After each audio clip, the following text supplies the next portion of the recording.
Hide-A-Hose, the hose that retracts into your Centrovax tubing. It's that easy.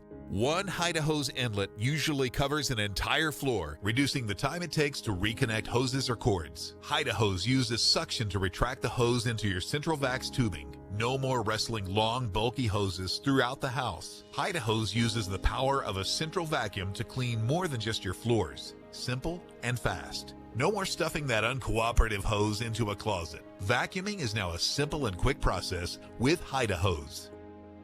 1. Pull out the hose and engage the lock. 2.